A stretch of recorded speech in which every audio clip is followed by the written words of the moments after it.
I was a fair pest in terms of asking questions. I was a much too obedient student, but I also was a good student in the sense not only to pass the test, but I've always had a real pleasure in learning. I mean, that moment where things come together and you say, that's why. I have had from early childhood on that great pleasure in understanding, that understanding per se was such a pleasure. And I've always had that. And it wasn't a question of being right or wrong, but a question of just understanding how things fall together. And I remember when I was quite young, we were at the seashore, and I was an only child and always a fairly lonely person. And I remember myself sitting in the sand dunes in the morning and suddenly seeing the shadow of a bird running on the ground and understanding if there's a sun, there's a bird, there's a shadow, there am I.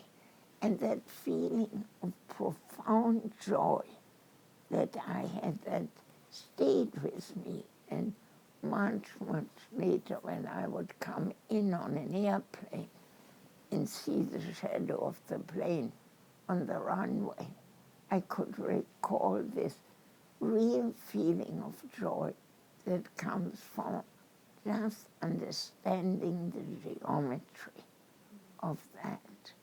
And that has never left me, that pleasure of understanding.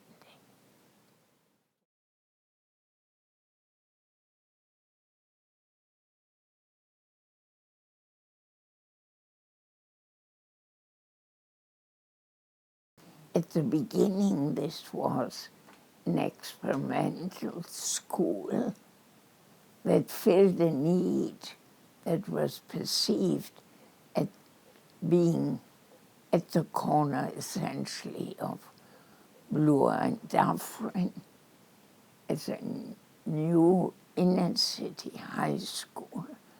But whether it would, in its form, last was not a given.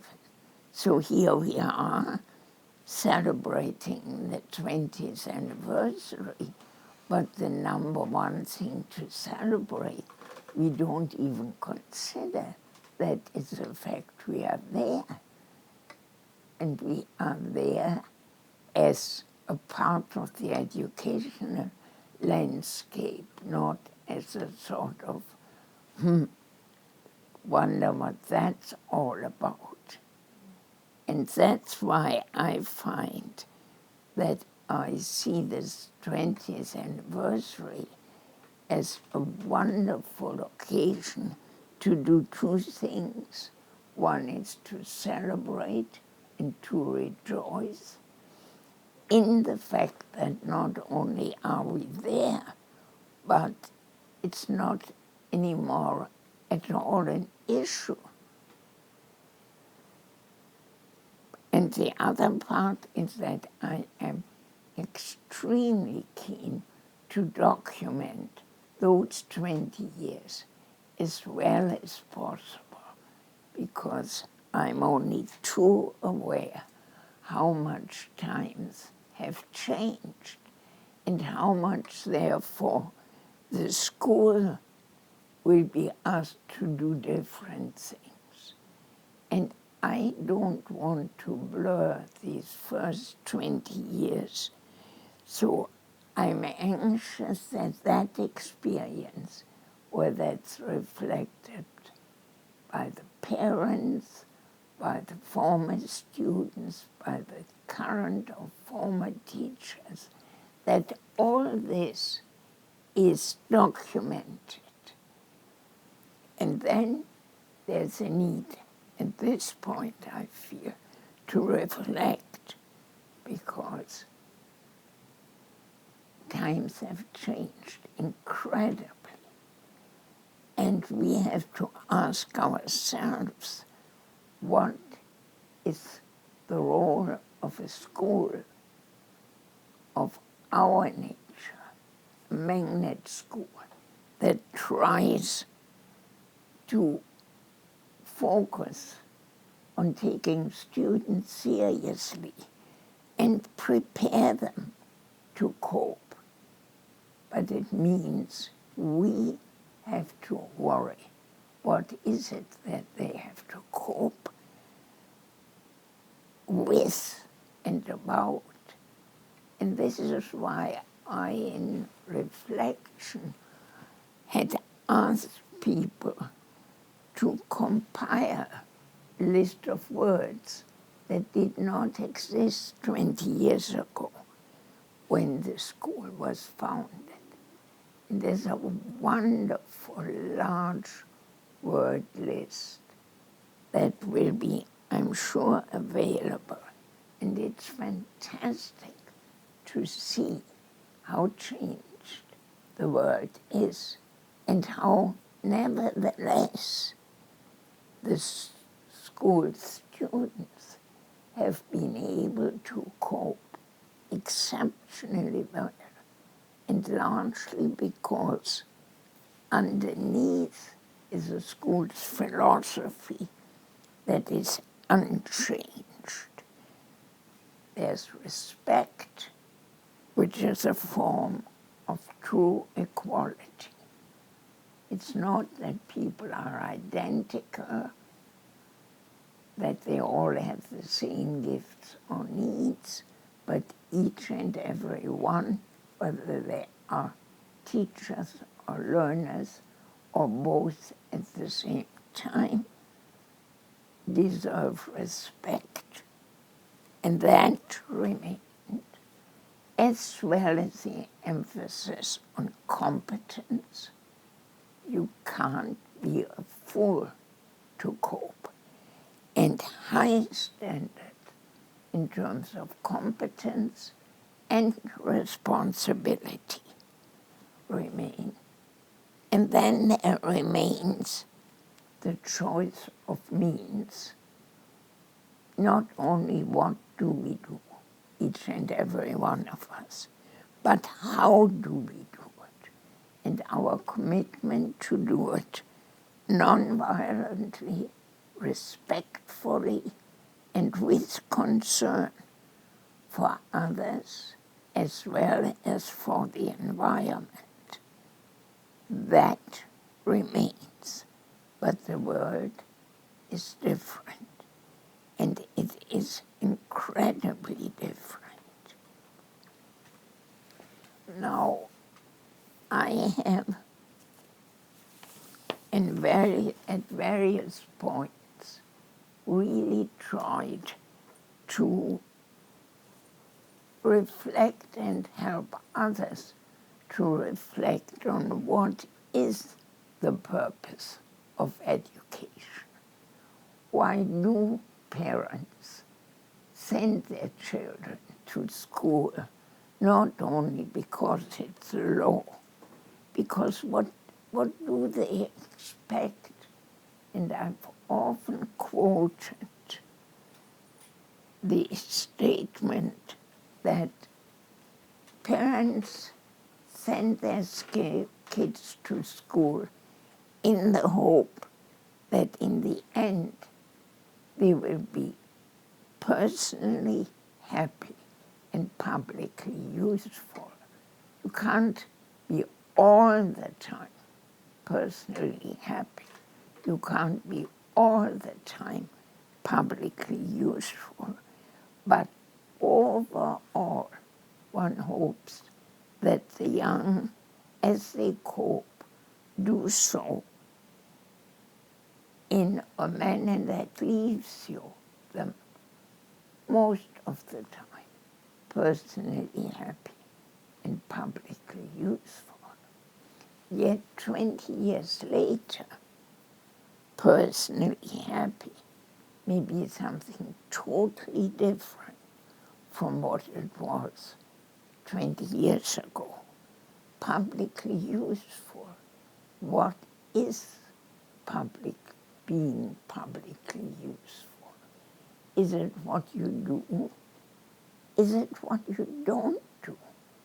Is it more important to agree with others on what you do not do and leave the others the respect to make their own choices, provided one has that covenant that I think is essential, the covenant to nonviolence, to non-destructiveness, to not deliberately set out to hurt or diminish others.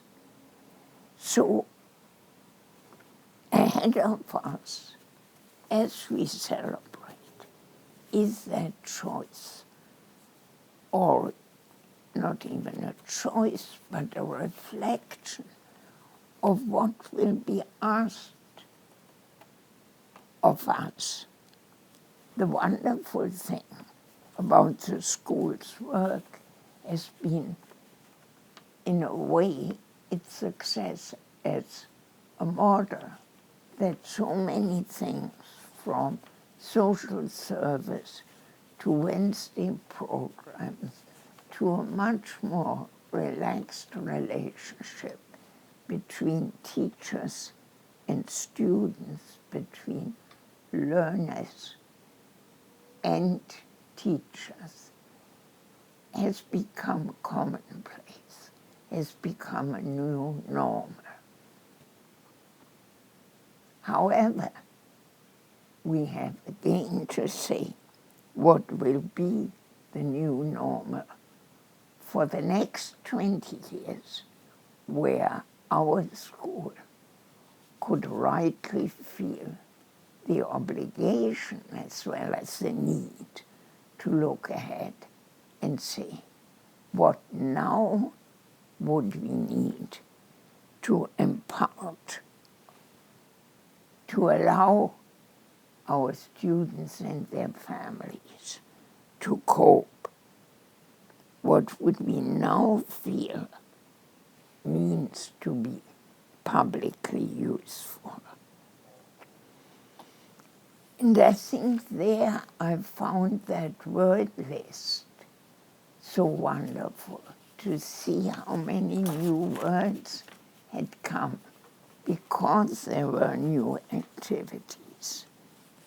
But now we may, or I may, feel the need for different words, because at different times we look at a word that not only changes because of media, because of technical advances, because they change of great, profound structural changes, some of them helpful, some of them, I think, very much not. And some of the extremes, for instance, of self-centeredness, I think will correct themselves. I wouldn't so much worry about the selfies. They will turn themselves into them-fees fairly soon, that people get fed up with each other. And that are things which I think might take care of themselves. I feel the lack of community, the emphasis, the celebration of individuality, the lack of structure is not necessarily helpful. I think it may quite unduly emphasize personal needs, personal importance, when you actually want to say, stuff, it doesn't really matter what you had for breakfast.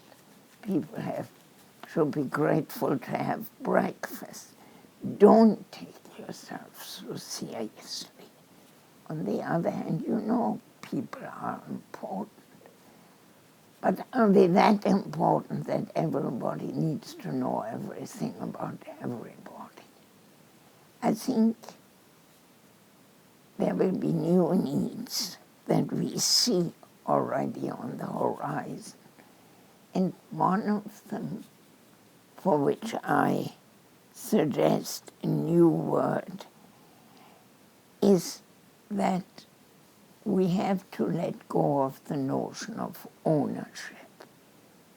And I want a word that is something like de-owning, not disowning, not saying it's none of my business, but de-owning, that I would hope that more and more social activities are not, and environmental activities and actions are not ownership-based. You don't own it. It's not your idea. It's our task. And so I want a word that is de-owning, that some things particularly related to conduct and environment get out of the proprietary ownership-based. I would like to see frugality being re-entered, which is different from austerity, which is dictated, whereas frugality is a free choice of doing less, having less, demanding less, designing so that there is less of whatever is precious, be it energy, be it time. That frugality comes back into our vocabulary. I also would like to rehabilitate an old Quaker term, that's screw play. Just as we have come to say Googling for an activity, screw playing comes from having scruples together. It comes out of the time of the anti-slavery movement, where it became apparent that in order to have a lasting solution, people had to agree that there was a common problem. There may not be a common solution, but you first agreed and need to agree that there is a common problem. The common problem at the time was a problem that it appeared to people not to be right, morally acceptable to own other people. Whether you had good slaveholders, bad slaveholders, what would happen to the economy, all this would be a question that had to be discussed, but only after one agreed to have together an answer that there was a common problem, and that was the right to own other people. I think we need to scruple about our right to impose our way of life and living on an ecosystem that is not just for us. We need to scruple about how much people, human beings, can forget that they are part of a much broader ecosystem. And then we can talk about solutions to climate change, but not until we agree that we aren't alone around here and the universe has not been created for our convenience. So I think scrupling ought to be an activity for which we prepare our students that in case of real deep disagreements, step back and say, is there a common problem for which we may have very different solutions? Can we first agree on the real nature of what is our common problem? So I do want to rehabilitate the practice as well as the word of frugality, of scrupling, for I have no doubt that our beloved school will be up to these tasks and be in that community of teachers and learners, be able to advance that searchlight of how to cope into a new world.